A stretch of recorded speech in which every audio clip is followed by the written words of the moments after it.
Ladies and gentlemen, boys and girls, what a do, people, what it do on a Friday night. This your boy from the AFN crew, Just KSTYLZ, the sixth man. Stage left, Mr. Mad Mike Sports, the mad scientist. Look at that Oh, magic dust on them. wow. It was supposed to fall down. Just he got stuck. I like, Hey, man.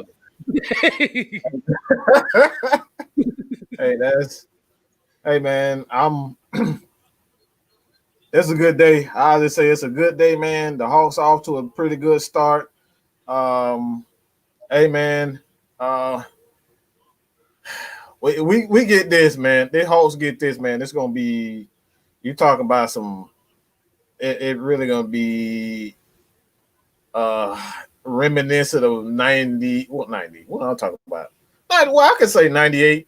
I don't think a lot of people, back then they didn't really think much of the Falcons going into 98, as well as 90s.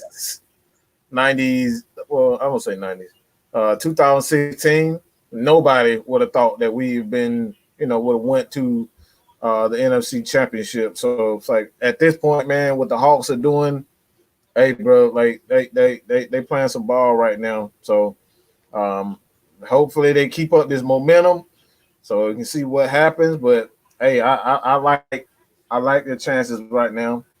But let's get into getting these comments with these. Talking about get the shout outs going on right. Yeah, get the shout out. Get the shout out.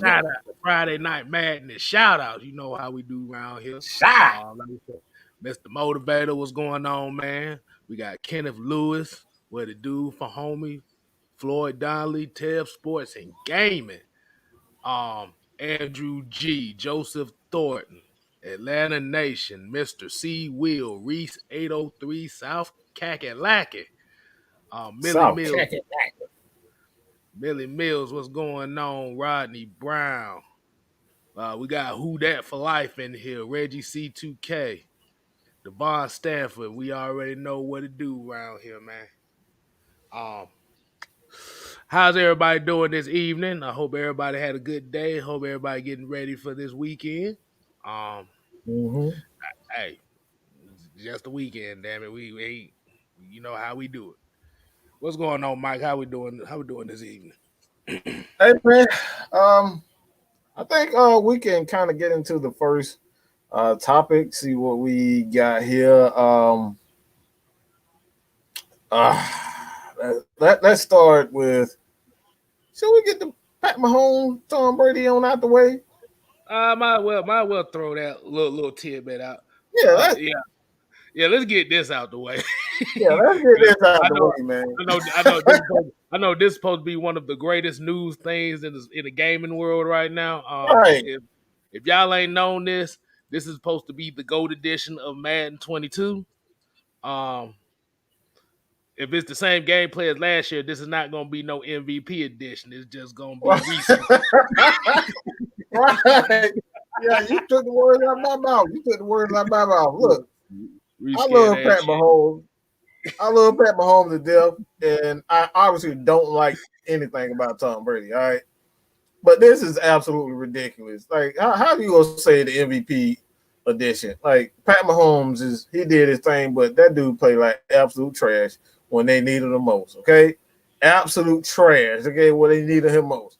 That offense scored a total of 9 points, and y'all gonna put him say MVP edition? Like, bro, you scored 9 points in the Super Bowl. That's not MVP performance. And you put him and Brady. Some type of fantasy crap? Out of all the people that played in the Super Bowl, they ended up being on the cover edition. Come on, bro. Even the Super Bowl was not even all that great. Like, the Super Bowl wasn't even all that great, and you put him in a video. Who the hell want to play with Tom Brady? Like, let's be real. This is This is football. This is a video game. Who the hell want to play with old ass Tom Brady? Come on, Hey, brother. I was about to say, did y'all see the trailer? Did it look familiar? I didn't. I did not see the trailer. I It may looked need to familiar. take that out. It looked like the same trailer they've been showing the last 4 years. So classic EA Sports, boy. They've been slacking on their game lately, but I don't know what's up with them. But the gameplay ain't even all that great. It's like the same stuff over and over and over again. It's like, yeah, Trey. I believe, like Trey, what he said, the worst game Madden cover ever, bruh.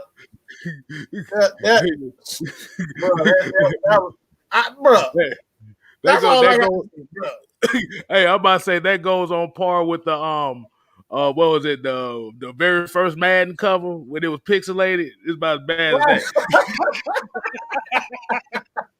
that. Right. Boy, everybody looking at this thing like, boy, what the fuck? I saw that. I said, that. Please tell me that's not the real cover. Please tell me that ain't the real. And somebody told me, it's like, bro, that's the leak. Is real. It's the real cover. I was like, bro, y'all. I don't know what they got going on EA, but they need to change it now. Now.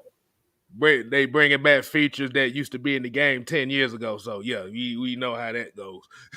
Oh God, really? What exactly is that? I need to know.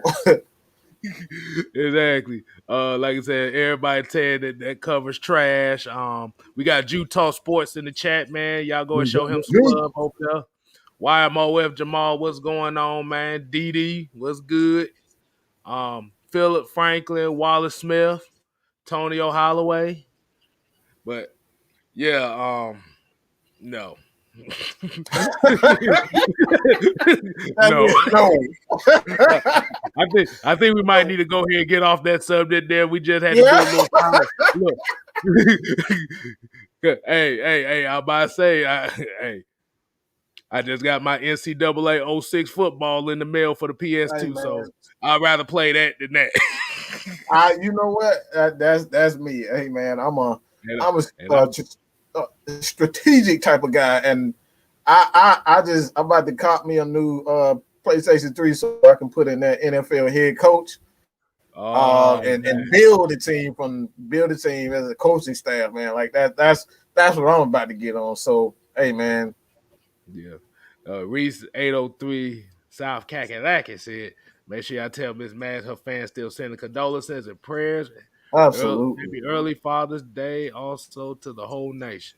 Hey, we appreciate it, man. And it's gonna be happy Father's Day to all the guys out there that are fathers in their kids' life, stepfathers, grandfathers, all that. If you're a deadbeat, this ain't your day. But let's go ahead and get off the Madden subject, man. Mike, what else you got for them? We just want to goddamn waste their time a little bit so we can get some laughs out of them. Yeah, a little bit. Hey man, let's get into this one. Let's get into that one, and then we're kind of getting another subject with like Richie Grant, Jalen Mayfield, Graham, all those guys for the most part, except for Mr. Kyle Pitts, have been signed as the first pick, second pick. But I don't think it'll be an issue as far as Kyle Pitts is concerned. Him being pretty much the first position player outside of the quarterback. I think it's gonna set precedent. So I expect that to really it's gonna be tricky that's one thing I think may be tricky as far as signing Kyle Pitts, because he's one of the players like, yeah, he's a tight end, but he can play. Look at that side, bro. Like, Jesus Christ. He really do look like Megatron in this picture, boy. Good God. Wow. Like I said, he lines up outside. He's a tight end. He can play inside. It's going to be tricky to see how they are able to pay him. That's the thing, because he is a tight end, but maybe down the line his agent, may try to get some extra money by saying, look, yeah, I'm tight end. You got me starting at tight end, but you think that'll be an issue with him and his agent, saying that, yeah, I play inside, but it's like I line up outside, in the slot, I line up all over the place. So, like, do you think personally, is this something he should ask for in the future? Like more money? Because like I said, he's a tricky guy. He can play all positions. Like he can really play outside, inside. He's a tight end as well. So it's like I think it's going to be one of those situations where it's going to be tricky to see how they pay him. Yeah. But I think there'll be more so of a tight end. I mean, because if he's going to be like, I think just because it's like you said, it's kind of like a tricky situation, kind of like how the whole Jimmy Graham situation with New Orleans went. Remember that Mm-hmm. that when he was trying to get paid like a wide receiver. But I think it's just Mm-hmm. gonna be based on where his percentages as far as where he's gonna line up. Um, Right. I think they're gonna they I think definitely he's gonna line up more tight end, but he gonna definitely motion out a lot. And everybody call him Baby Megatron. Just long we ain't calling him the unicorn no more because Uh-uh. remember who else got that nickname too. If y'all don't know who got that nickname, that's Kristaps Porzingis. I don't want that. We don't need Yeah. that comparison with him. Yeah, We we call it. don't need that. I'm calling him Stretch Armstrong. I'd rather have that than unicorn. I just don't. A grown man calling a grown man a damn unicorn. Like, bro, Yeah, I'm just not with that at all. I can't do it. I'm not doing that, bro. I'm not calling no grown man a damn unicorn. exactly. But as far as Richie Grant, man, there's been some question whether or not he's going to be the starting safety, because we've seen that Isaiah Oliver is going to play a little bit of safety, and I think you kind of went over that with his 6-man convo. You got to check that out every Thursday on Atlanta Falcons Nation, as well as Just Kstlyz. All right, check out his channel, Just Kstlyz. We're gonna, get him to 1K, get him monetized and whatnot. But Richie Grant, man, starting strong safety, starting free safety. Isaiah Oliver, strong safety, free safety. What do you kind of see with those guys, man. And like I said, I kind of covered it in the 6-man convo yesterday. But basically, what I'm thinking is this is going to be kind of like a 2-4-5 type defense. Um, well, really, it's really going to be like a three. I really think it's going to be like either a 2-4-5 or a 3-3-5 type defense man? because you're definitely going to want Isaiah Oliver on the field as well as Richie Grant. So they might run with a lot of 3 safety looks and kind of have Isaiah Oliver as like that big nickel or kind of Mm-hmm. like that box safety to kind of be like a extra strong he'll really kind of play like a strong safety and a nickel corner. Mm-hmm. And I think that's where they're gonna go because like Richie Grant's range and stuff, you gotta have that on the field. If you don't have that on you, like I said, if you don't have that on the field, that Yeah. ain't gonna put that ain't that's gonna be a damn shame. But the only question now is gonna be who's gonna be that starting strong safety though. You can Mm-hmm. go hard. There's many different ways you can go. You can Harmon, like I said, he looked like he might be the best bet right there. Um, Eric Harris is another one. He's really one of the more versatile guys we got on our defense. Mm-hmm. Um, Jalen Hawkins, like I said, he still got about another year that he can kind of learn under the belt, so they might not push him out there right away. Mm-hmm. But yeah, I think Richie Grant, they're going. I think they're going to start him at free safety. Like I said, he got the best range as far as all the safeties we do have. Can't let that sit on the sideline for a Yeah. whole entire game. Yeah, I think, like I said, I think this is going to be a defense where you have a lot of moving parts, and like you said, that 2-4-5 and that 3-3-5. like you can do a number of things because not only is Grant, Harmon, Eric Harris, all those guys are great tacklers. They have pretty good range. They're veteran players. They understand what they need to be. You got Isaiah Oliver who can play, both. Like he can play inside, outside. He's been, playing a lot on the. He's been playing a lot in training camp, all over the place for the most part. But again, I think I don't think we know what we're going to see. That's the great thing about what I'm hearing with the defense. Like you hearing that Richie Grant has tremendous range and he's a playmaker. Darren Hall is another guy that nobody's really, saying anything about. Like nobody giving him no play whatsoever, and they just signed him as well. Um, Again, you got Kendall Sheffield. We don't know what he's going to be. Fabian Moreau. It's so many guys, and like I said, I think AJ Terrell is going to be. I think he's going to be a star, man. Just his confidence and what he's able to do. Um, I think it's going to be interesting to see, what they do with Richie Grant and Isaiah Oliver. I think those guys are going to be some wild cards in this defense because you can move these guys around. You don't know who's going to come because one thing that I saw in college with Richie Grant is they used him a lot like not a wide open shot. God damn it, my bad. But they had but they used him a lot in blitzing situations coming off, from his safety position, and he's a pretty good tackler as well. So you can use him in different types of ways. So it's like you got Isaiah Oliver and Richie Grant. You don't know which one of these guys are coming because Isaiah Oliver, he's just as athletic. He may not be a guy that you want to leave on the island consistently, but he can make plays and he's a sure tackler. The dude is an amazing tackler. And like I said, he's about he go about 6'2", 200 something pounds.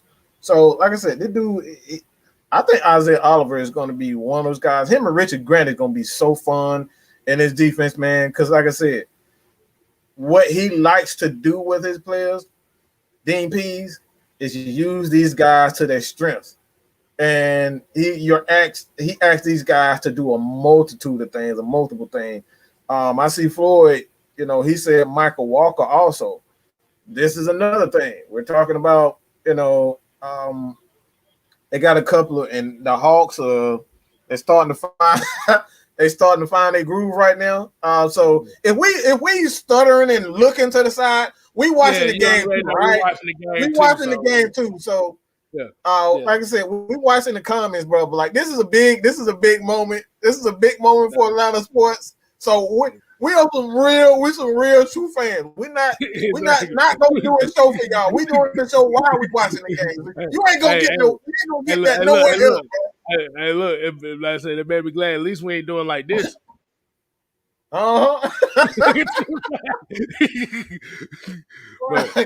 But let's get into some of these comments here right quick, man. I gotta start with this. One because Tyler Lee already starting out talking about I look like a rookie Dennis Schroeder. What? Wow, really?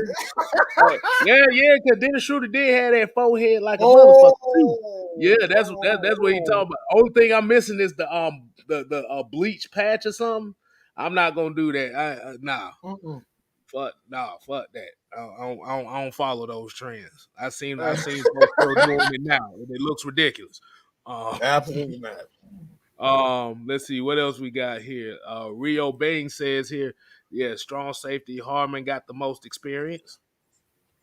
I definitely agree with that. And Tony Wright said, Jalen Hawkins. Like I said, the only thing about Jalen Hawkins is, like I said, since they brought in a lot of experience, they're going to bring him in slowly. Mm-hmm. It's going to be slowly. So, like I said, he got a couple guys that have with playoff experience that he can learn under and know how to do it winning as well. So He's just one of those. Jalen Hawkins right now is basically the Quadre Olison of the defense, basically. Yeah. But no, but the only difference is Dean Pease will actually use some snaps with him. Right. That's one thing I like about Dean Pease. Like if he needs you for any specific thing, like if they have trouble with athleticism, blitzing, like he's going to use these guys at what they are good at and what the Falcons need most. And one thing I think we can kind of, like we're not putting a lot of emphasis on is this one of the reasons why the team was so bad and has been so awful. Is because of special teams. Our special teams has gotten so bad. Like we used to be like for years. I'm talking about decades. This team has always had an amazing special teams. You go back to Billy White Shoes Johnson, Tim Dwight, the 80s, the 70s, Deion Sanders, Eric Metcalf. That's what I was about to say. Eric Metcalf, uncle of DK Metcalf, bro, we've always had great special teams, and we haven't had that under Dan Quinn. That's kind of sad to say that, but we haven't had that under Dan Quinn. Those guys didn't put an emphasis on great special teams. We kind of saw that after we lost Devin Hester for the most part through retirement, but I think we got guys like Avery Williams is going to be very good. He's going to be a guy. You got guys like Zacchaeus. They got so many guys. Cordarrelle Patterson. It's so many. Even Cavalry can return kicks. That's something that return kicks. He's been doing that ever since he's been at Alabama. So he's very good at it as well. So when it all comes down to it, man, I think this is where the Falcons are going to make their money, especially this year, is what tremendous special teams. But as of right now, the Hawks are up 37-29 on the Philadelphia 76ers, and I forget who just hit the I don't know who just hit the shot, but these boys are playing right now. Right. Hey, I was about to say Rio Bain brought up a name we didn't bring up, and that was Allen Russell. Allen Russell. Yeah. Allen Russell. That was the man for a while. But that's what we kind of talking about as far as taking care of the three phases of the game. People always kind of sleep on special teams because they thinking it's not flashy. But that field position game is just as important as any defense that you can have. I'm glad you brought that up because that's something that I've been wanting to talk about.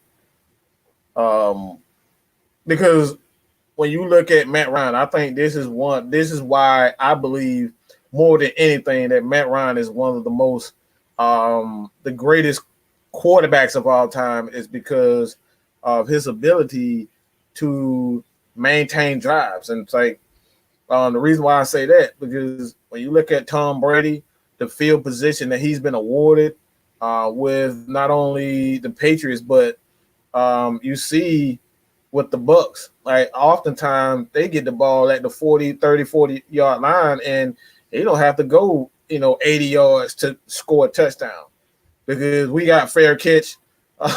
We got every time we turn around, we getting a fair catch. That's it.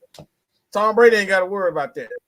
He ain't had to worry about that. Like you got guys like even in Seattle, and even Seattle with Russell Wilson, like they got Lockett. Those guys up there, they have a damn good special teams. Like even the Ravens, a good special team. They don't have to go 80 yards every time to score, every offensive possession because your defense can't stop anybody. Like that's a huge. Like right there is a huge advantage that a lot of quarterbacks have over Matt Ryan. So when it all comes down to it, man, special team is going to be huge. You got to be able to shorten the field. As an offense, you got to be able to shorten the field, have a quarterback, and that right there, that's going to add to I think this is one that hidden yard. I think this is one of the hidden things when you talk about the Titans team. Like the Titans have they have a complete team. They don't necessarily, drive the ball down. Like they don't go 80 yards. Like they get those. No, they have those 50-yard, drives, those 60-yard drives, but they don't have a bunch of 80-yard drives. And that's why you don't see the quarterback was for 5,000, passing yards. So this season, I could potentially see Matt Ryan have 4,000 yards, but he's going to have more touchdowns, and the Falcons are going to be more efficient in the red zone. I'm ready to sacrifice yards for touchdowns. I'm ready to sacrifice, because we haven't had that in a while, and that's going to take the burden off of Matt Ryan during the regular season. Then in the playoffs, he could come out just hot in the playoffs because he's been rested during the regular season because he doesn't have to carry the team during the regular season just to get a win. So that right there is one of the aspects of this team that we've missed for the most part. And right now, it's 36, 39. The Hawks trade drives. Goes around. Oh my goodness, got the pass. Oh wow, Trey Young. God dang it! He said, "Get that game, get that free game play by play." Right, you get that free gameplay.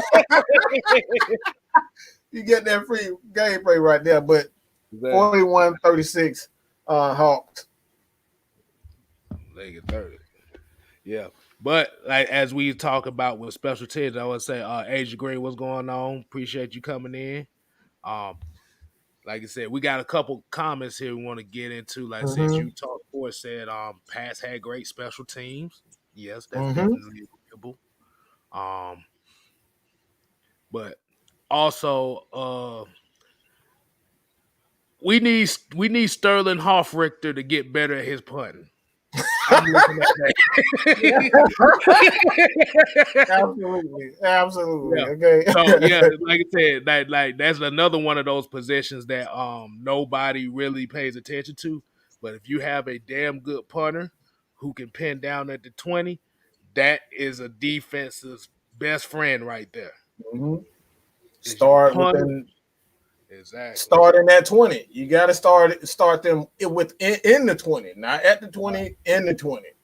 You can do that. You force the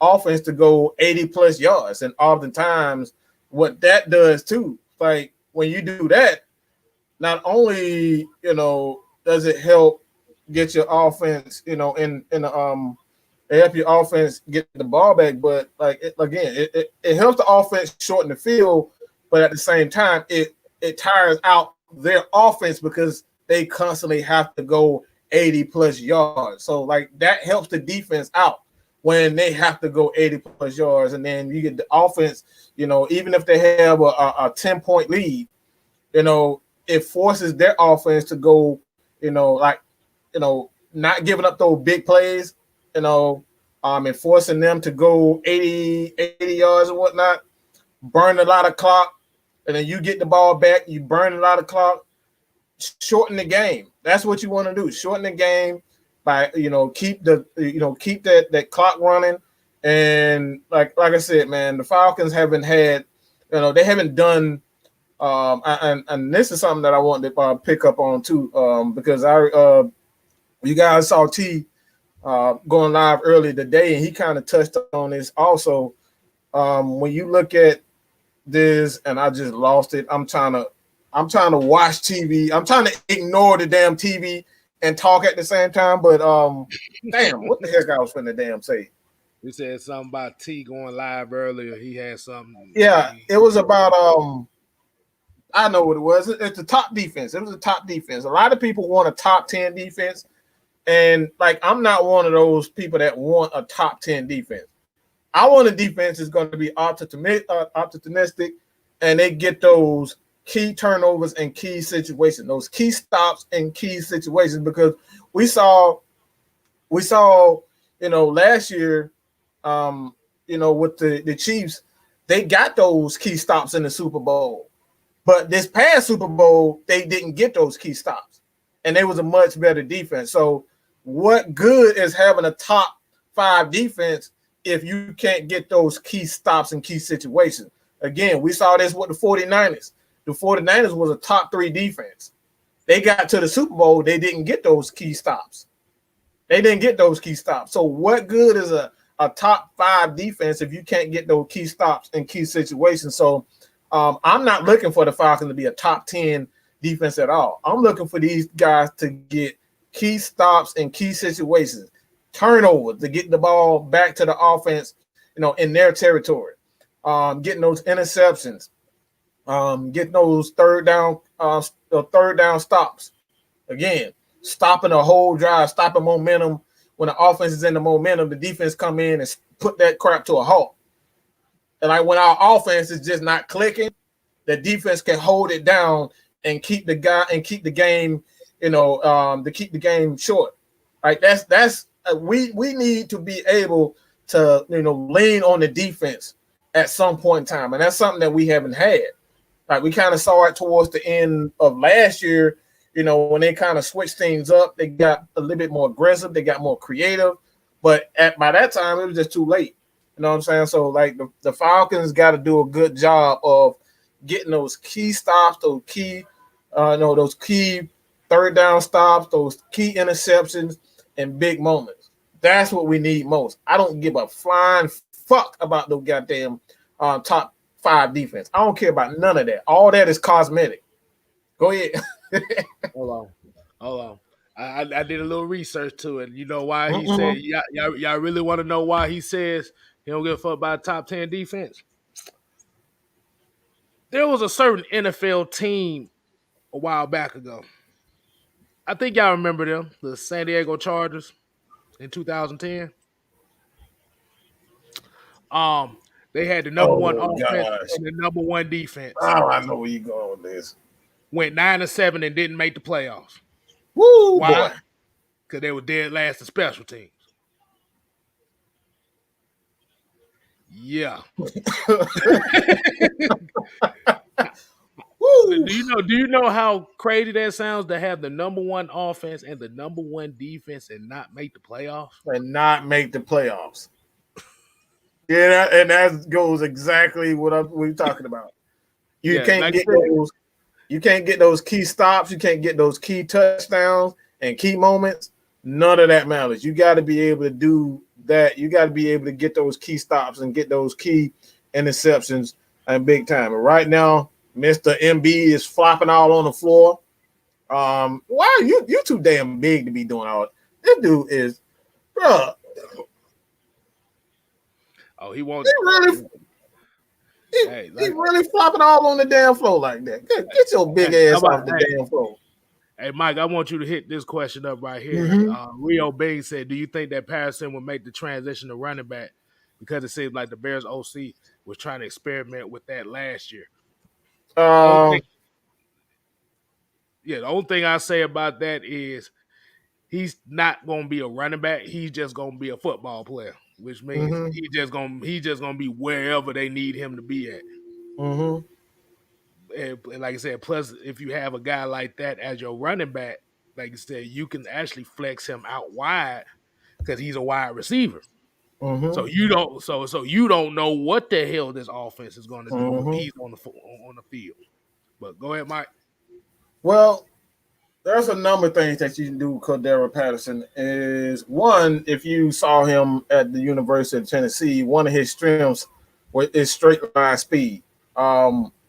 And with guys with straight line speed, and that straight line vision to see holes and whatnot, he makes it pretty much. He's pretty much the perfect guy for a outside zone running scheme, because that's typically what you want in a running back. You go back to Terrell Davis. Terrell Davis wasn't drafted high. I think he was a 7th round pick, but one of the reasons, like even Adrian Peterson.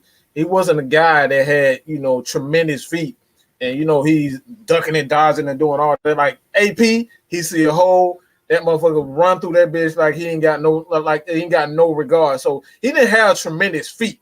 but when he saw a hole, he exploded through it, and that's what you want in a guy like Cordarrelle Patterson in a outside zone running scheme. So that's why you got guys like Tevin Coleman, who always seem to find a home.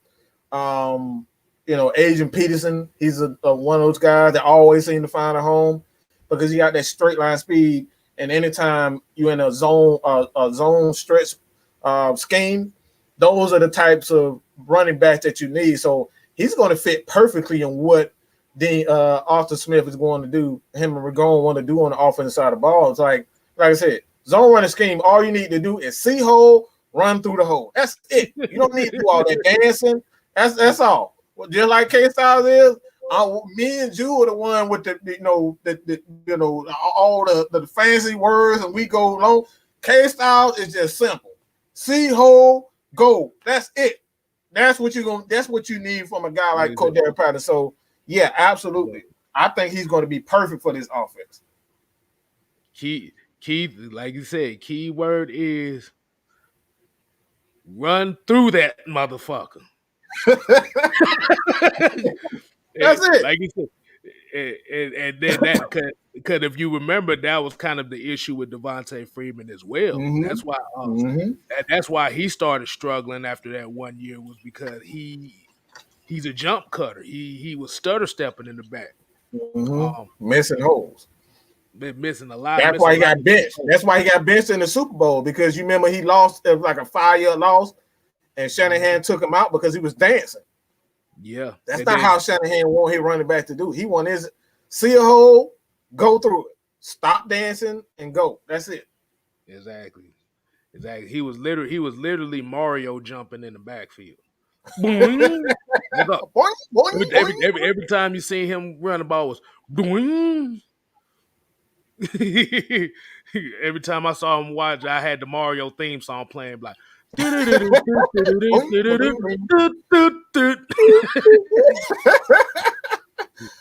Michael Walker said a bee flop more than a bass fish.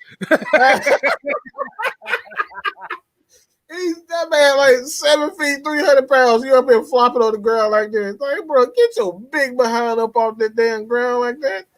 Exactly. But yeah, what's up with McGarry? Like I said, I think it's just more so kind of like let him get his rest since he got the heart conditions and stuff like that. Mm-hmm. That's kind of like one of his protocols that they do for him. They just let him get a little bit more rested and, like I said, go through walkthroughs before training camp, so he ain't got to put too much on him. Mm-hmm. So outside of that, is really nothing new. Yeah, I don't think nothing to be worried about. Like, for the most part, the offer, what you don't want is another Matt Gunno situation where you're losing another offensive lineman because you want to continuously because we haven't even hit training camp. And I think, if I'm not mistaken, training camp has been shortened to like a week because it used to be like 2 weeks. I believe his training camp used to be 2 weeks. It may be just a week now. Don't quote me on that. I kind of got to look for the information on that. But training camp is not where it used to be, where even 2 days. Like, I think now you got like 2 days, like maybe once or twice doing training camp. So like that's one thing to kind of keep in mind. Also, a lot of these guys are coming. This is another thing too. A lot of players have off-season surgeries. They quietly have a lot of off-season surgeries, so you don't want to, divulge all that information. Oh, he got his knee scope. He got, had something removed, calluses removed from his foot and things like that. Just like little minor things. He had a broken finger, hyperextended knee, or whatever it is. Like, this happens all the time in the off-season. That's why a lot of players, they want more time to be able to recuperate and have those minor surgeries before they actually, get to the season. So you're going to see guys like a Caleb McGarry, young guys like this, get them time to be able to, heal properly. Like we just saw with Calvin Ridley. Everybody thought he was fine. He had no issues finishing the league, Last year, it didn't look like anything was wrong with him. And then next thing you know, we get to training camp and dang, he's not even playing. He just had a minor foot surgery. So these things happen all the time. So I wouldn't put too much into it, him not playing. Like I said, a lot of these players have you never even know. Matt Ryan paper had something done to his toe, foot, anything can happen to anything. Anybody that we don't know about it. This is football. These guys have these problems all the time. So I wouldn't put too much stock in it. Yeah. Ricondo King came with this one. He said Patterson is a big dude, almost like Henry. I could see lots of carry. Yes, he's a big dude. He's a big damn dude now. Mm-hmm. But the thing is the fact that he's also a receiver as well that gives you another option in the passing game as well. Like I said, Kyle Pitts and Cordarrelle Patterson is going to be major in this offense because you're not going to know where the hell they're going to line up at. Mm-hmm. And that's going to be the beauty of it. And it's going to help Calvin Ridley and it's going to help Russell Gage as well.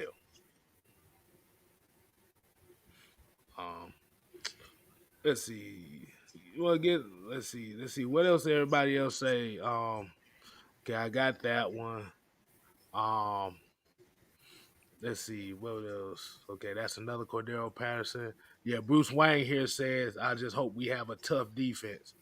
Like I said, did you see this? Did you do I need to remind the people what defense we had last year? Right. I think they need to be reminded. I think they do. So if a lot of people that may be new to this channel, and for the people that already know where I'm about to go with this, when I described the Falcons defense last year, it was the Suki Hana, Amber Rose, slut walk defense. Exactly. So everybody got a chance with this book. Everybody got a chance with it. Everybody was straight fucking our defense. That's how bad it was. Hey man, I believe so. Toughness is all in the mentality of the coach. That's why if you guys haven't had a chance to check out Atlanta Sports Nation, Atlanta Sports Nation, but Atlanta Sports Unlimited with Terrence Masters, his video today, he pretty much said that it's like, guys, it's all about the mentality. The guys take on the mentality of their head coach. So if your head coach isn't like he's, giving you, and I think let's just be real. Dan Quinn just let these guys do whatever the fuck they want to do. He just let them do whatever the hell. If your toe was hurting, all right, it wasn't no toughing it out. Dan Quinn was gonna say, "It's okay, baby. Go take a day off." That's what he did. That's all. You know what I'm saying?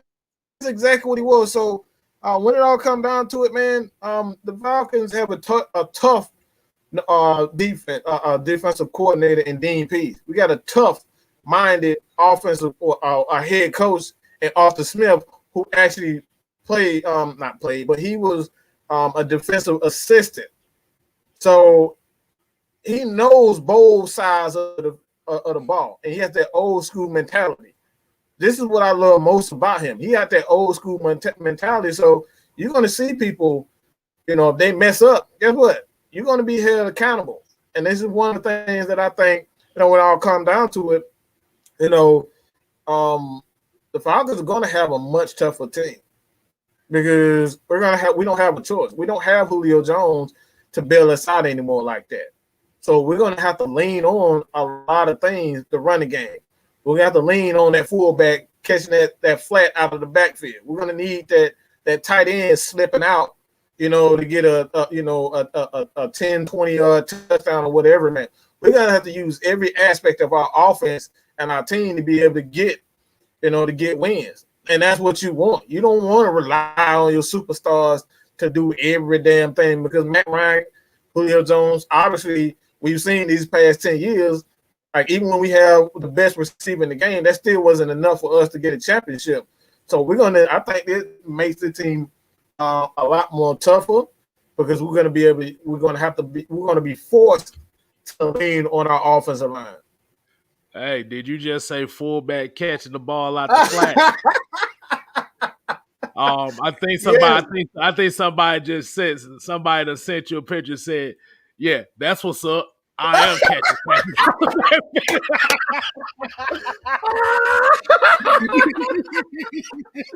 I knew you would love that. I knew you would love that one.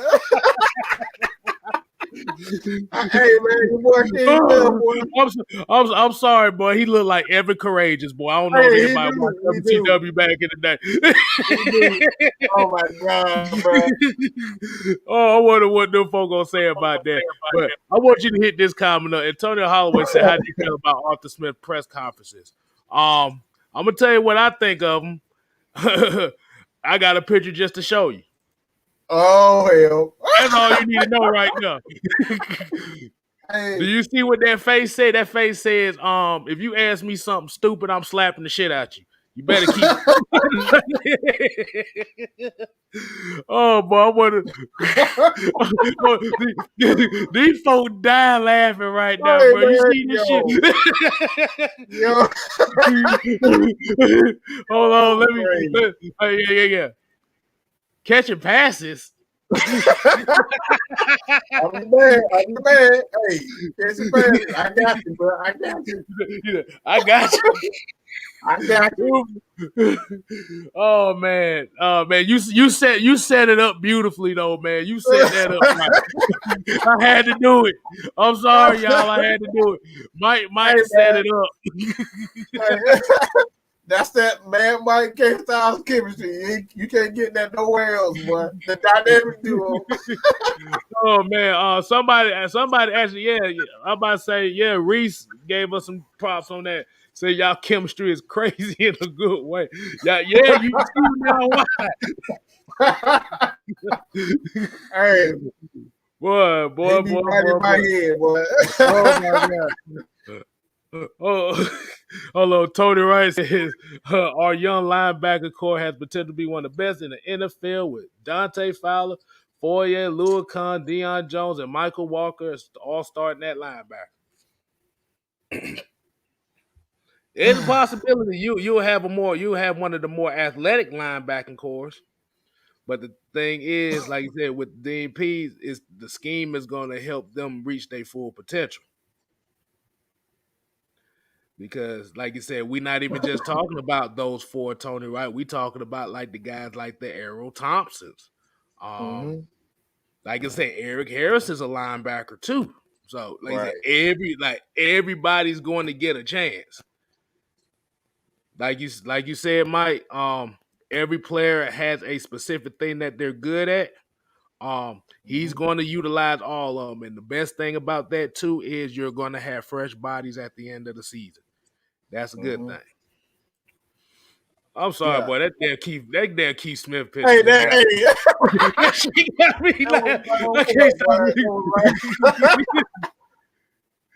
oh man, that was right on point. Hey man, Jarvis Williams, what's going on, man?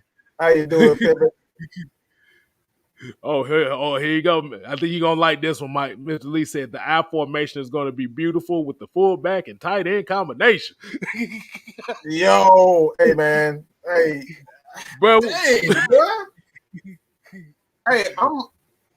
if you know anything about me and how I like me, even when I play Madden, bro, like I love to use the weak eye, the strong guy, and just the normal I formation. Like that's something that I always believe in because you can do.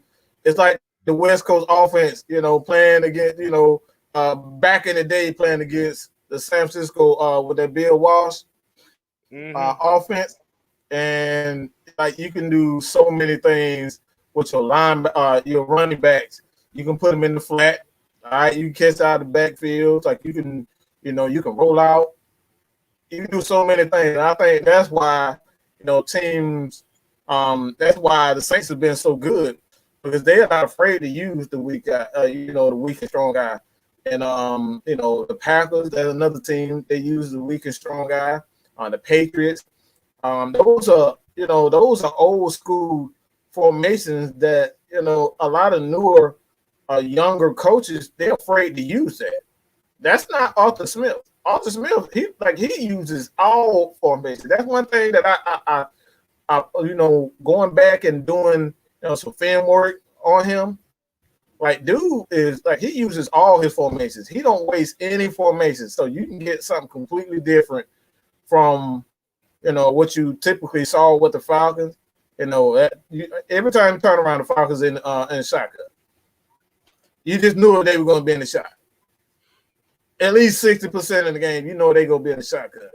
But now with Arthur Smith, he gonna give you 3 tight end. He gonna give you the 20 12 personnel, 21 personnel. He gonna give you all 13. He gonna give you all that. So like I said, man, I love what Arthur Smith can potentially bring right now with that, different types of formations. Oh man, yeah. Like I said, I'm kind of like a power I formation guy myself. I mean, that's a beautiful formation. Um, yeah. Now the Hawks are down by 8 right now. Yeah, Seth Curry just turned into his brother. I don't know why the fuck he turned into his brother. Hit him in that ankle or something. Them goddamn Currys. But yeah, like I said, I love like that. That's the one thing I can't say. Like, we haven't really seen a lot of that 21 personnel, 22, 13 personnel like that the last couple of years. But that's what 2007, 16 through 2018 was. It was a whole bunch of that. And especially like now that you have multiple tight ends that can actually be threats, you have to utilize that. Ezekiel King asked about what happened to Deion Buchanan. Did we keep him? Nah, he got hell no. Hell no. To the no. Hell to the no. To the no. Yeah, hold on. Let me illustrate it better. Hell no. To the no.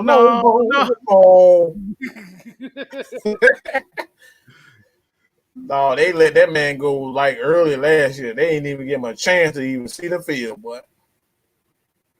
Exactly. Not even on special team. That man didn't get no playing time. Just wasting money. Like, we bring people in for like $1 million and they don't even see the field. Like, what's wrong with that? We wasted so much money with draft picks, signing guys for $1 million, and they don't even see the field. So what's the point of even signing guys now? Damn, boy, I'm so glad that regime gone, because we wasted a lot. I'm still trying to figure out what the hell DJ not still doing on the team, because I ain't heard his name all damn. I haven't heard his name all training camp, all season. What the hell he's still on the team for?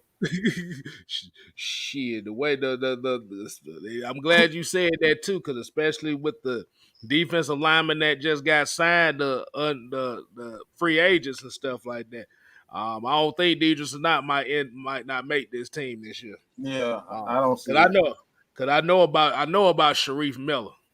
Like he's pretty much, like I said, he's just basically just your typical D lineman, but like you said, he got the experience. He's actually played in this league. Oh, I thought it froze up there for a second. But like I said,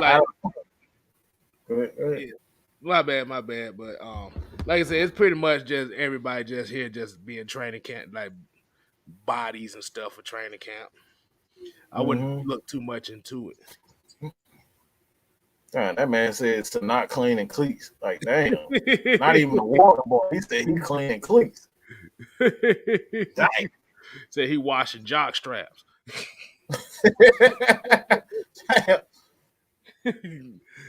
Yeah, man. Shit. Remember, Quadre Olison was holding damn shoulder pads last year. Shit. What the hell you think Sanat was doing? Right. Somebody got to get the cleats. But this comment, I think Pitts is going to change. I don't think he's changing anything. Nah. We already had Kyle Pitts before. We already had a Kyle Pitts before. People got to remember, okay? We got to remember that Tony Gonzalez was that freak of nature before. They used Kansas City used to use him all over the field. He was lined out outside, inside because he was so big and he could jump. Like Tony Gonzalez in his day, the dude was an absolute freak. He was a basketball player, so you can throw the ball up in the air and you can put a cornerback on him. He's just too big and too strong for linebackers, cornerbacks, safeties. Like Tony Gonzalez was that before Kyle Pitts even got to it. What Kyle Pitts has that Tony Gonzalez don't has is that 4.4 speed. That's the only thing that he doesn't have. That 4.4 speed, you can run away from, run away from the defense. Like that's something that he didn't have. But like Tony Gonzalez was that before. He was that, that athletic freak that you never seen at that position. Man, when somebody kick this mug in the shin, I'm tired of Seth Curry, bro. Hey, like I said, once a Curry, always a Curry, bro. Let's see. Tony Wright says, it's funny because the Cowboys fans are really high on Dan Quinn and they talk about his cover 3 and Joe Good is going to be laughing by mid-season. They going to be crying. Hell no. Y'all happy about his y'all did y'all not learn y'all lesson against Cowboys? Gilbert. Yeah, you need to go back and watch our game again. All right, go watch our game. Nah, bro, you don't get happy about their cover 3. Their cover 3 is absolute trash, bro. Yeah, that ain't gonna work. Like they might have better defensive line to do it in Dallas. I don't know yet. But you don't have safety. Y'all got KZ and Neal who were both injured last year. And Neal was not playing safety, so he's gonna be even more susceptible to running backs that are like a lot more, a lot faster. So yeah, you don't have to carry, get out and try to, you don't really have to guard those wide receivers, but you still got to put out with those running backs, and a lot of those running backs are shifty and fast. So he ain't safe. He ain't safe. He's not safe at all. He ain't safe. You see McCarthy already on the hot seat now. So yeah, you think Dan Quinn gonna do if they sitting there with the OnlyFans defense down in Dallas? Yeah, they ain't gonna work. And I can't even name a Dallas Cowboy corner. I ain't gonna lie to you. I can't even name one of their corners. I have no clue who the hell one of their corners is. So good luck with that. Hold on. Reggie C2K said the Cowboys think they won the lottery getting Neal and KZ. Yo, like I said, I'm look.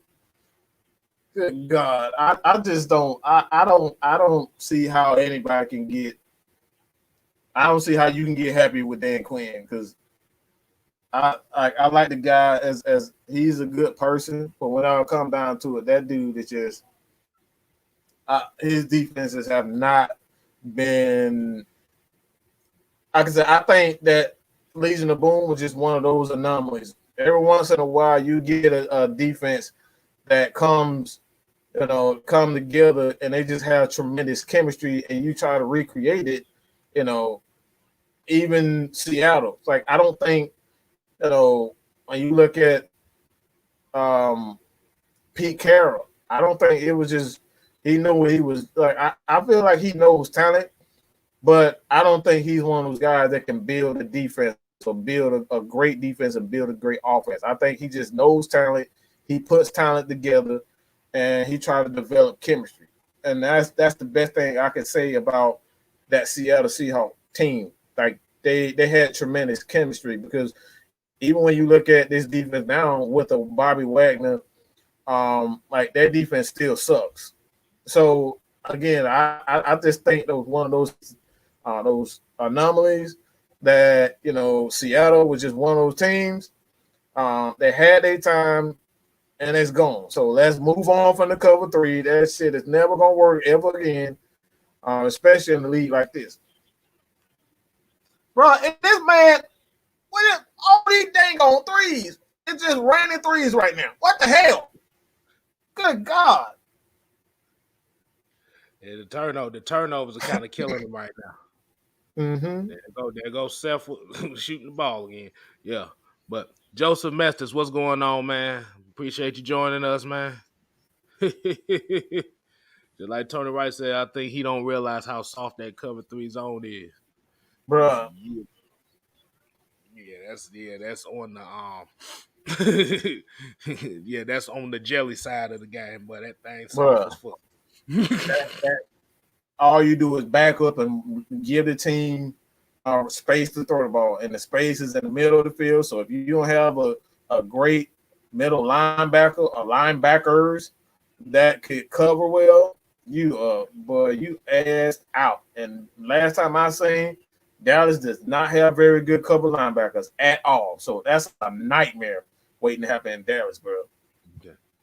All right. So like I said, I kind of got a question for you and everybody here in the chat. I was gonna ask, do you have a Falcon present or past that you feel like was like a key guy that played for this team that like doesn't really get the credit that it deserves outside of like Jesse Tuggle and them?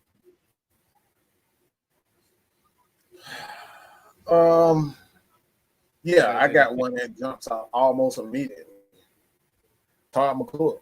I don't think Todd McClure got the respect that he needed. Like that dude was, he was the center of that offense, even going back, at 2012 teams. Like that dude was just, if I'm not mistaken, was he the center?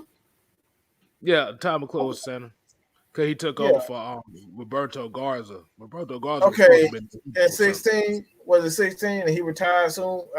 May have been 12. No. He I think he retired in 15, and that's when they brought in 15. Okay, so yeah, it was 12. Where like he's one of the main reasons why the offensive line was that great, and I think he had a very good offense, a career. For me, I think Tom McClure definitely didn't get the respect that he deserved as an offensive lineman, man. Mm-hmm. Yeah, you see the names they got on here right now? Man, I'm about to get blocked with that damn. The boy said Andre Bruce. Yeah, you about to get your ass blocked with that goofy shit.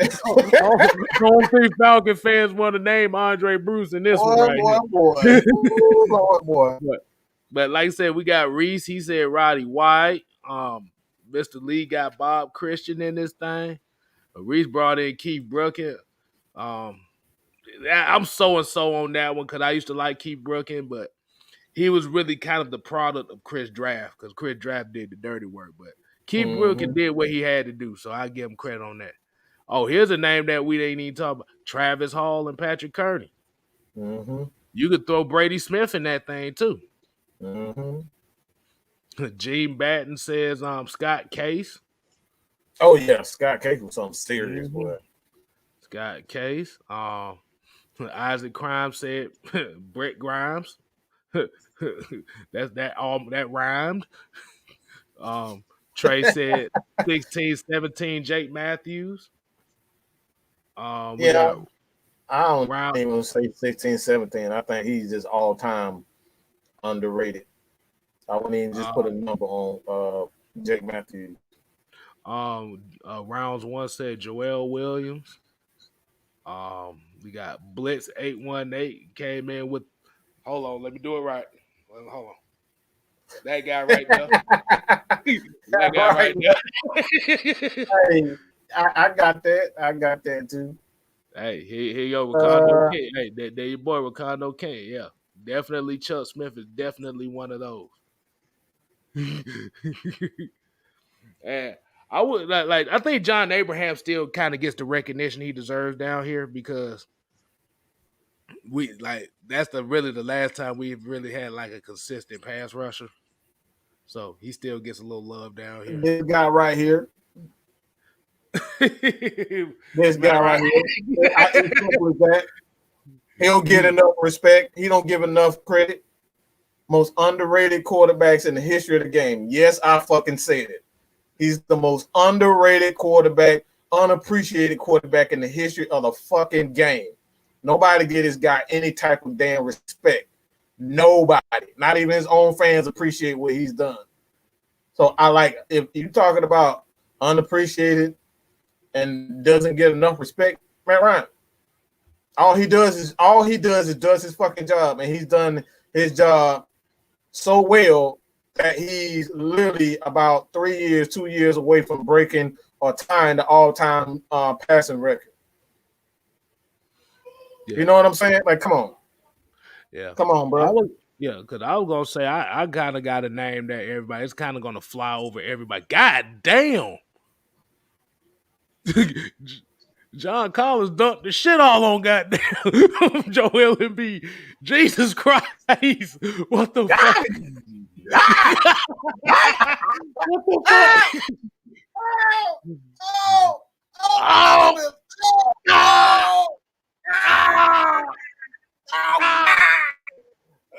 Elizabeth, I'm coming to join you. Honey. But my bad, y'all. I just saw a poster. I said, "What the fuck?" Joel Embiid still on the ground too. He's still on the ground too. I think he bit his tongue or something on that.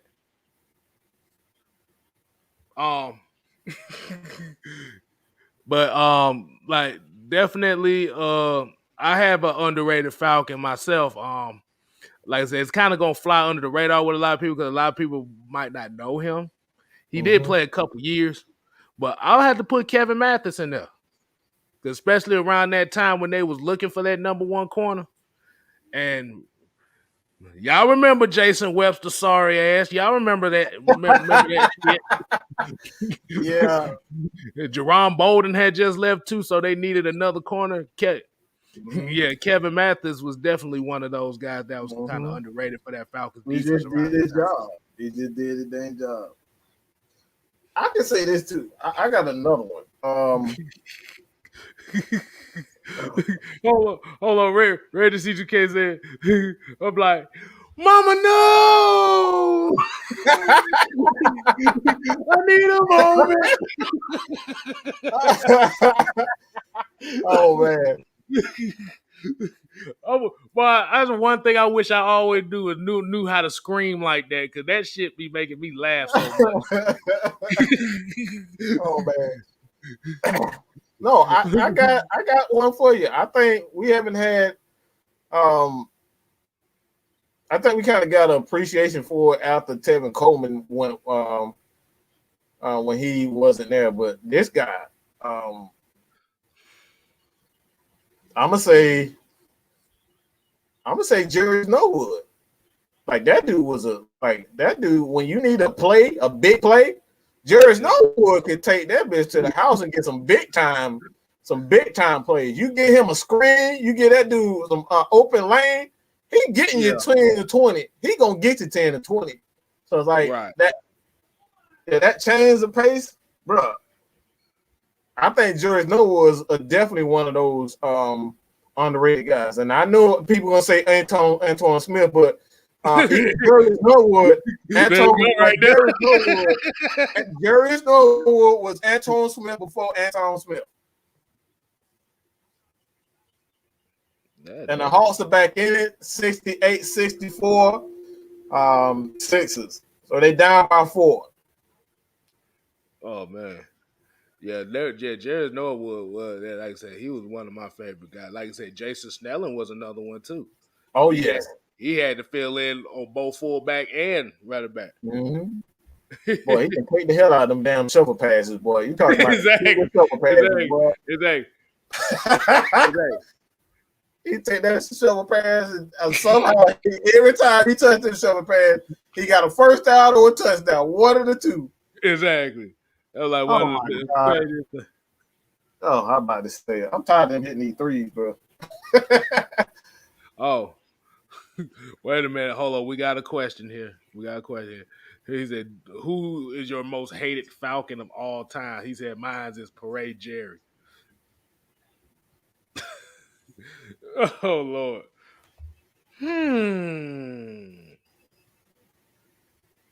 Trey just hit for me.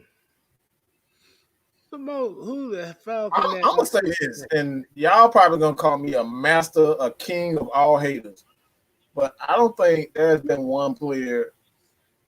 I don't think there's been one player that has been more selfish at this point than this guy. I just like how he left this organization. He's just never gonna sit right for me at all. And I'm gonna say Julio Jones. I'm gonna say Julio. The way he did it, like even Deion Sanders, wanted to be here. They didn't want Deion here. They didn't want to give Deion his money. So like I wasn't hurt with that. Even with Michael Vick, you know what I'm saying? Like Michael Vick, he just had a situation where, this shit just happened. He wanted to be here. Shit happens. Life happens. So I think Julio Jones, the way he left this organization, fans worship the ground he worked on. Like people worship Julio Jones. They worship this dude, and he never appreciated the fans. Every chance that he got, like he still taking shots at the fans in Tennessee, bro. He's still taking shots at the fans in Tennessee. So I think right now, like, it ain't nobody, like even Brent Grimes, like, everybody can hate his wife. You know what I'm saying? I don't think there's anyone that I can say that's like that left. But I can't stand to look at Julio Jones' face right now because it's just such a bitch move. Everybody sit up here talking about, the organization didn't want him. Like, motherfucker, we just paid you $66 million. What the fuck? I'm going to pay you $66 million and don't want you. Bitch, if I didn't want you, I would have never gave you the $66 million. And he lied. Lied to the fans talking about it was a mutual part. No, the fuck it wasn't. Nigga, they just gave you, excuse me, but nigga, they just gave you $66 million and they didn't want you? Come on, stop. Just lying. Like, I've never seen a player just outright lie to the fans like we stupid. They give you $66 million and then tell you it's a mutual partner. Like, come on. Am I really supposed to believe that shit? I got an idea who I say is the most hated Falcon. My most hated Falcon. Fucking Bobby Petrino. You thought the Julio thing was bad. I was thinking that, but that was worse. At least Julio waited to the offseason to leave. Petrino he left in 13 games. He left a note under the kitchen sink and left. I'm sorry. I just like, bro. That shit did not sit well. I just don't. I just like you don't appreciate your own fans, bro. Like that shit. Like I said, that would never sit well with me. I can't stand when players don't appreciate their own fans. Fuck the haters, but you don't even appreciate your own fans, bro. And then, like I said, you gonna come up with a lie talking about the Falcons and Julio Jones. Like they mutually agreed to part ways. Like no, the fuck they didn't, because if they did, you wouldn't have did that shit what you did on damn Undisputed.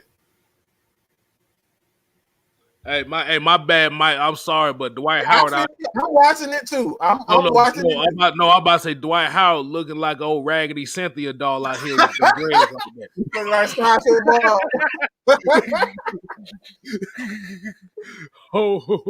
Ball. Oh man, go ahead, Mike. I think looking like Sasha Ball with that damn hair. Boy, that is crazy. Hold on. Keep going, Mike. I'm about to pull something up right quick. Hold on. I look. I don't think Julio wanted to play with Matt anymore. I believe outside of what Julio Lee was. I don't agree with that. I just think Julio just got. I really believe that Julio think he's bigger. He's a bigger influence in the NFL than he actually is. I think that really it just comes down to selfishness. Because I don't think anybody in their right mind, when you get a quarterback that's great, that you want. Like, I mean, you see Tom Brady being followed around by Rob Gronkowski. Like, Rob Gronkowski know what greatness look like. You know what I'm saying? They do follow him all the way to Tampa Bay. Go ahead.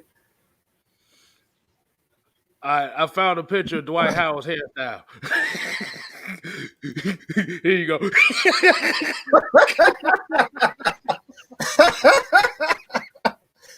That damn. Oh man. Oh God. Oh That's what Dwight Howard look like right now. Oh my goodness. That damn show on point. No. I had to do it. Man. But like I said, you can say everything about the Julio thing. Like I said, I'm just more. Like I said, it's kind of water beneath the bridge with me now. Like I said, if he feels like he can win somewhere else, you just gotta let him go ahead and do it, man. Like I said, we got guys here that we can put all our energy to. Julio, like at the end of the day, Julio's still a Hall of Famer in Atlanta. He's still a legend in Atlanta, but we gotta focus on the guys we got here right now.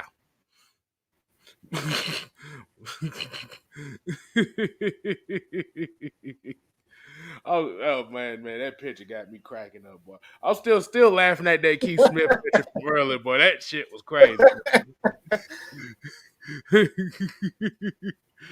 But speaking of hell, boy, Doc Rivers need to just go ahead and shave that shit off, boy. That boy. They got that LeBron thing sticking in that boy look like Freezer.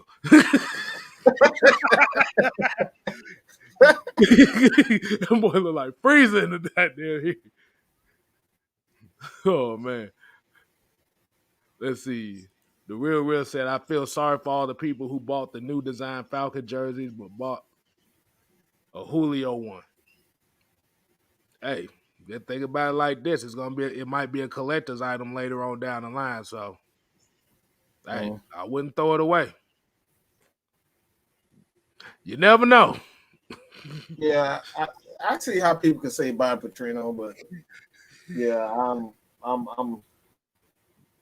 I just believe in respecting your fans, man, because people out here really spend their last dollar to get your jersey, get your, what I'm saying, like that's just my thing, bro.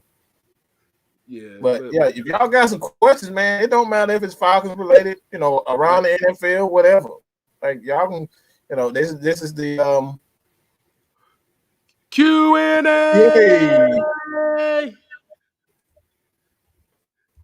Q&A. Oh man, it's all about what y'all want. What like I said, Q&A. Mm-hmm.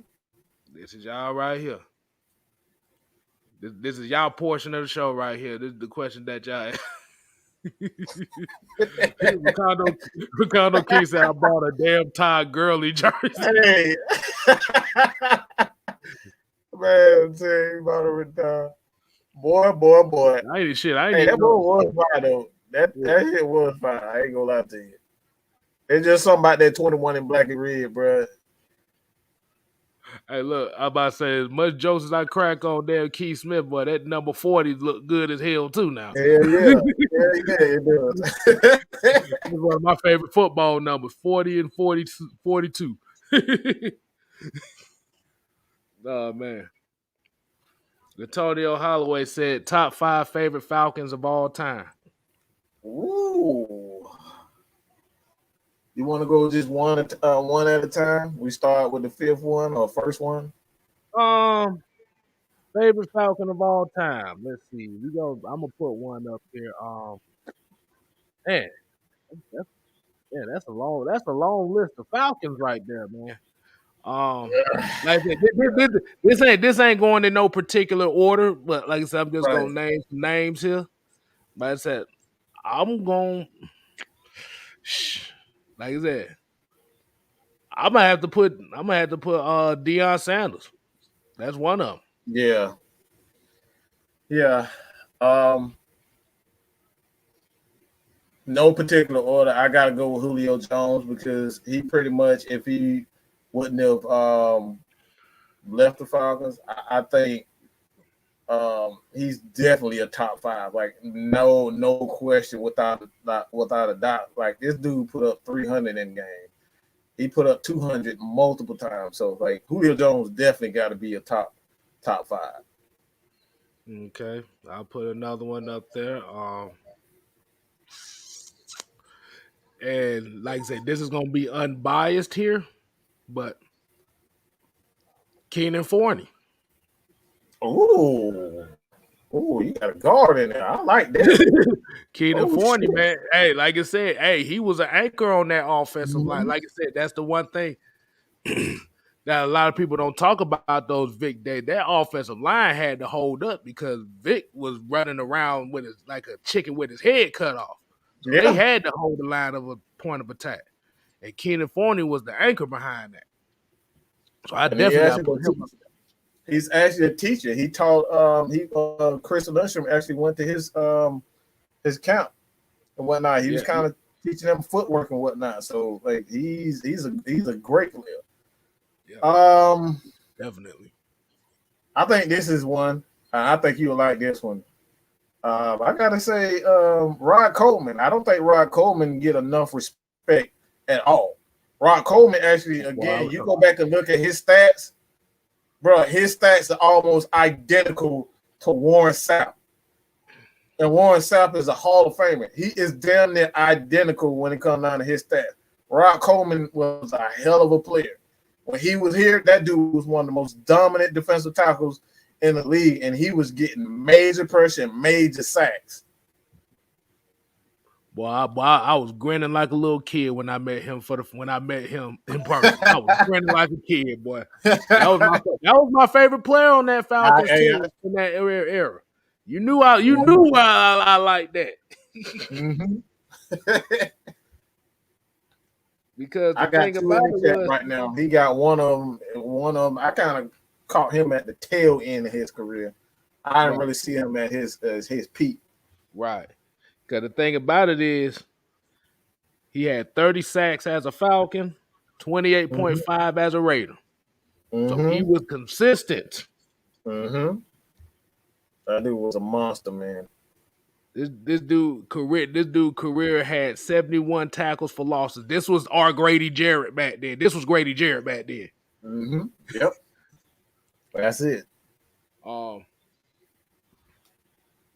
Tobias Harris just got his dunks swatted away by the Big O. Big O is a great player, man. Big O was a great player. He's a damn shit. That was nasty. But like I said, I'll put another one in there. I'll put Jamal Anderson in there, Mr. Dirty Bird himself. Oh boy, Mr. Dirty Bird himself, man. Yo, Mr. Dirty Bird himself, man. Hey, like I said, you talking about battering ram running back? This was a battering ram, man. Dude was averaging almost 320 yards a carry here in Atlanta. That's why he broke down real quickly after that Super Bowl year, because that boy had too many carries on his body. Way too many carries on his body. Way too many. I go with another running back. I gotta say, the guy right behind you. Hold on. The guy right behind you. That dude right there. That dude was just as much. That dude right there was just as good. he had a lot of carries on his body too. It's like that's why, now we don't see a lot of Exactly. really. God damn it! I don't know what they calling up here, boy. What the hell just happened? Oh, we don't know what the hell. I'm sorry. I'm so confused of what's going on right now. Are they calling a flagrant on somebody?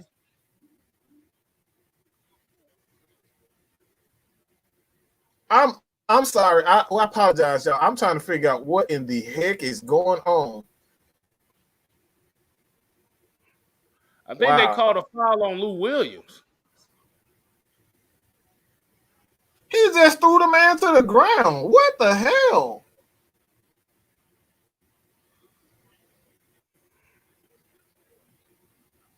Bruh, I just know I did not see what I just saw. We so apologize, but I'm so confused on what the hell just happened. Bruh, what the hell? Bruh, what is? Yeah, they tripping now, bro. This man literally just threw him to the ground, and they call a tech on the Hawk.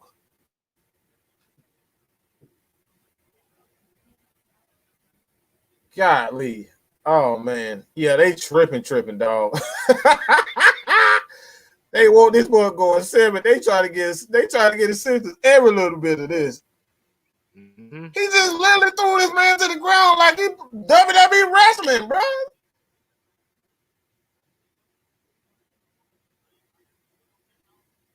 Hey.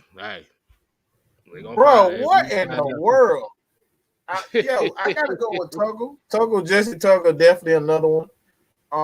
And yeah, Jesse Tuggle for one for me. I think Tuggle definitely doesn't get enough respect as one of the best linebackers of all time. Like, Jesse Tuggle, like I said, it wasn't nothing Jesse Tuggle couldn't do.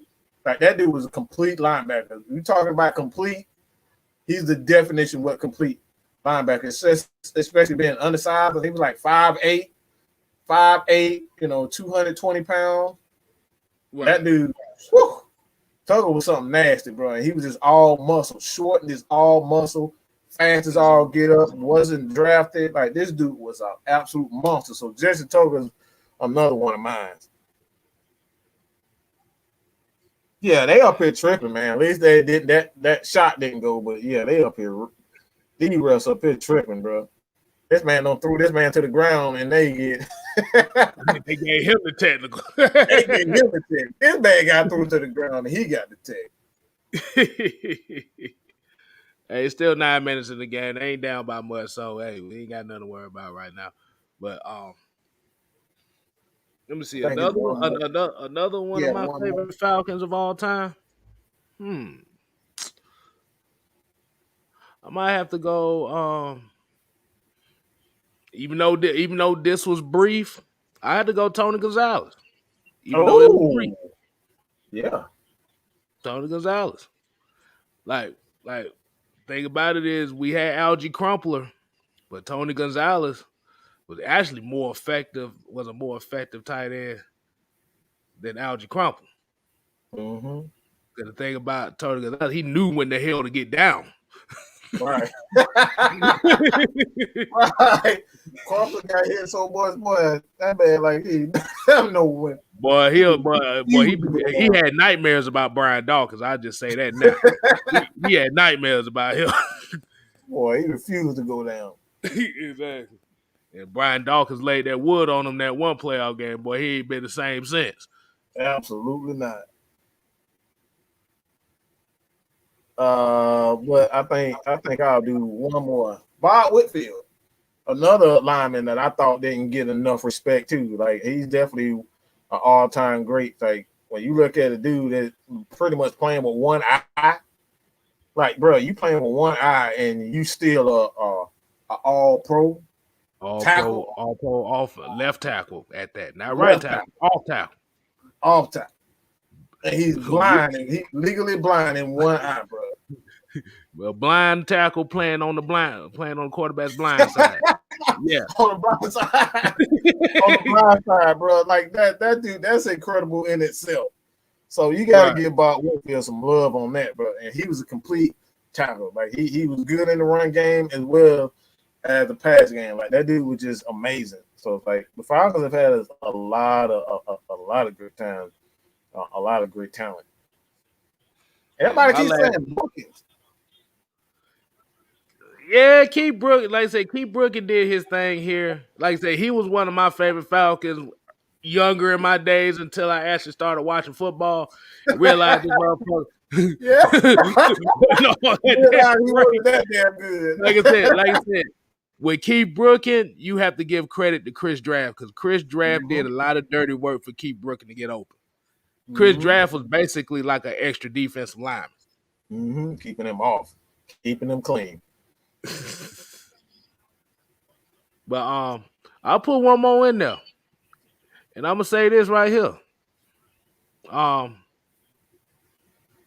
I said, we've already established Matt Ryan as one of them. But like I said, I'm just going. But like I said, I'm just going off past right now.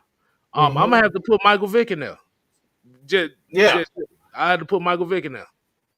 I know we talk shit about Michael Vick and his inconsistencies as accuracy, but growing up, like I said, he made you want to go see the Falcons. He sold the tickets. He was the Trae Young of the NFL. So, yeah, I had to put Michael Vick in there. And like I said, and what I think what did it for a lot of people was that 2002 overtime game against the Vikings when he made them defenders collide into each other. That's where his legend got born at right there. Yeah, I kind of second that. I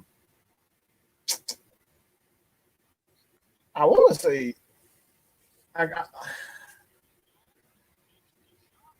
I think Brian Jordan could have been a very good safety, but like again, he found baseball. Like he found baseball, and he's like, look, I can make more money playing baseball and not putting that mileage on my body. And like a lot of people don't know, like Scott Case and Brian Jordan knows.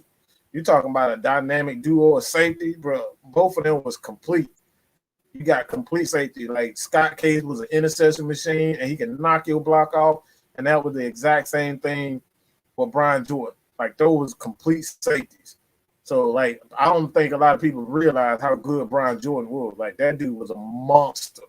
You're talking about Willie Moe. He was Willie Moe before Willie Moe. Let's think about that. He was a complete safety. Willie Moe would have stayed healthy. Like he would have been a very good. Like he would have been a I think he would have been close to being a Hall of Fame. Well, I would say Hall of Famer. He would have had multiple appearances in the Pro Bowl if he would have stayed. William Moore, but like Brian Jordan, like I said, Brian Jordan was just something else. That dude was just absolutely amazing when it comes down to it. Rakondo King is saying he gonna say Matt Ryan. I mean, yeah, we kind of already. Yeah, we've already established that. We were just trying to throw outside the obvious. Because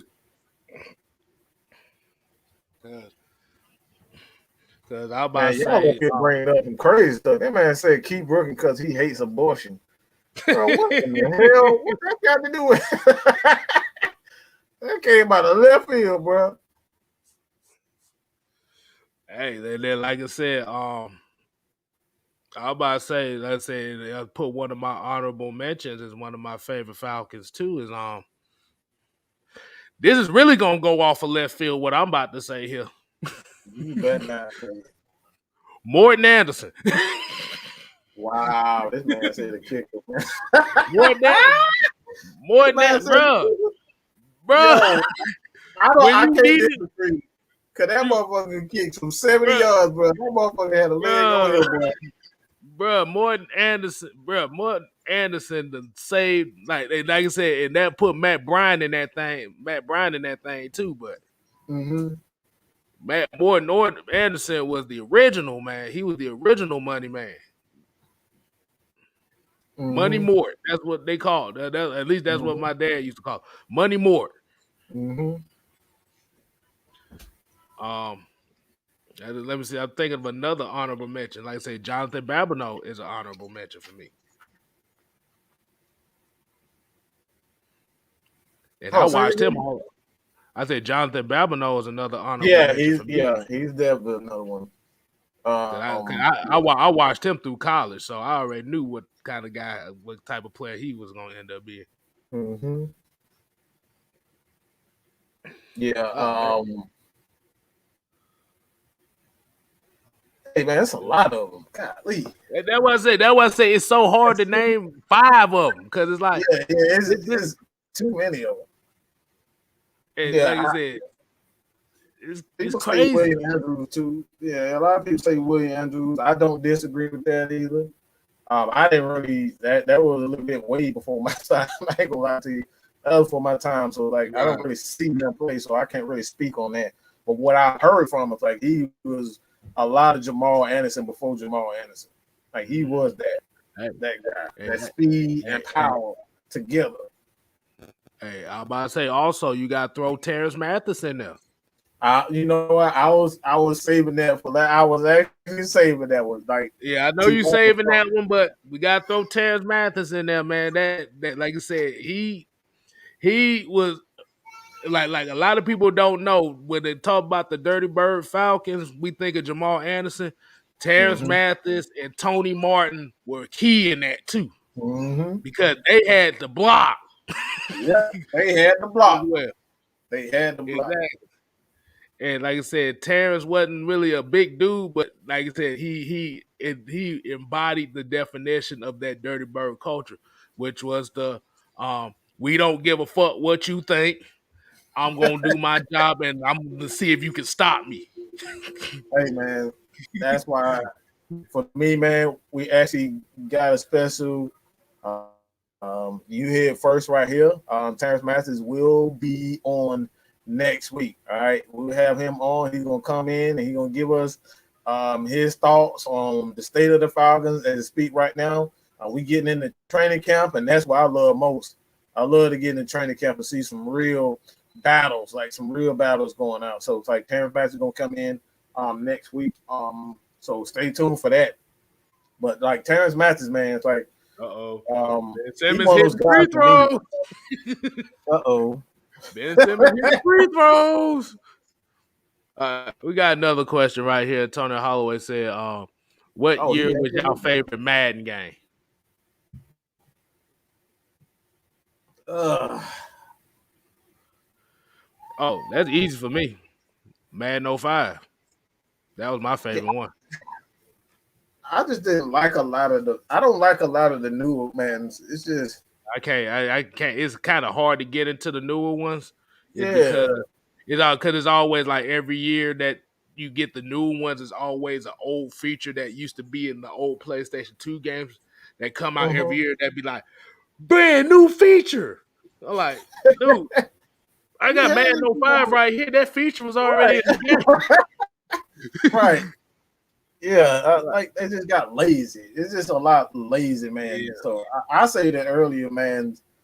Pretty much all of them. Because like now, like you press the damn like everything is just timing for whatever reason. Like, bro, can we just play the damn game without all these damn timings and all these weird ass glitches in the game? Like, so like I think just like for me, it's just like anything. Yeah, like Raging 2K, like anything. 2000, even the older ones, you know what I'm saying? Like the man when we played the man's with it had the man's with the good God. Yeah, they can't buy a shot right now, man. I mean, they good right now. At least they're not turning the ball over. At least they're not turning the ball over. That's the main thing. We gotta hit these shots. Yeah. Cause they going into hack a bend mode now. So we're gonna figure out how that gonna work. But yeah. But yeah, Gotta hit the Madden hip oh count. 05 was Madden oh 05 04 was was good. my favorite. Oh Yeah, 04 but and oh oh 05 04 was was good. good. Yeah. Yeah, But 04 and once 05. I think when 05 I was think when oh 05, I think when oh 05 when they started adding like the slide protections and the good. Yeah, formation yeah, shift yeah, and yeah, stuff yeah, like that, yeah. it added a whole nother dynamic that like you can't really replicate in today's games. Mm-hmm. The score is 88-83. The Hawks are down 5. Right. We got under rising. He said Terrence Mathis and under rising are my two underrated, unappreciated Falcons receivers. Yeah. Yeah, Andre Rison was damn good here too. Bad Moon rising. Got his house burnt down.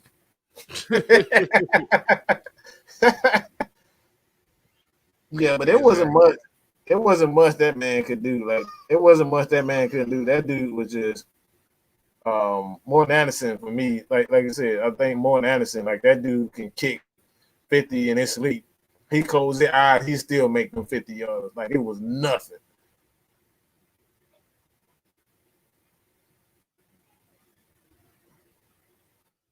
So you guys got any Exactly. more questions, man? You got any more questions? Y'all don't have any more questions? We can damn sure, kind of get everybody, let everybody get back to the game. Yeah. I think everybody ready to tune them back into the game. Um, Mm-hmm. so I guess we want to go ahead and close it out right Yeah, quick. just go. Yeah, let's just go ahead and close it out so everybody can get to the game, man. I'll just go first. Look, man, we're definitely gonna do. We're trying to do the pregame. We're trying to do a pregame show. It may be like 30 minutes on Sunday. We'll see how that goes. Um, but we're definitely doing a post-game show like that. Stay tuned for that. Atlanta Falcons Nation, Kstlyz. Please head over to Kstlyz, help him get to that 1K. All right, please, everybody, just go over there. He's gonna do a lot of stuff, especially, a lot of as everybody, the Hawks. Yeah, but everybody here at the Just Kstlyz show, man. And subscribe there. Atlanta Falcon Nation trying to get to 2K before the season starts. So, hey man, we got absolutely nothing but love and respect for you guys. Cause y'all, like, even right now, when everything is going good, the Hawks, the Hawks are playing right now, but y'all still sit here with us. But that being said, man, like I said, hit us, continue to support us, man. We definitely love everything you guys do for us. Trust me, like if it wasn't for y'all, man, there would be no AF fans. So we greatly appreciate it. Only thing I gotta say is we appreciate everybody tuning in. We're here. I know everybody's kind of doing double take duties with the game and this Mm-hmm. show. Um, Mm-hmm. but only thing I gotta say is make sure y'all follow Just Kstlyz channel. I am 690 something away from 1,000. We trying to get to that 1K anytime it could possibly can. But at the end of the day, I still enjoy doing this, enjoying the chopping it up with y'all. Appreciate Mike.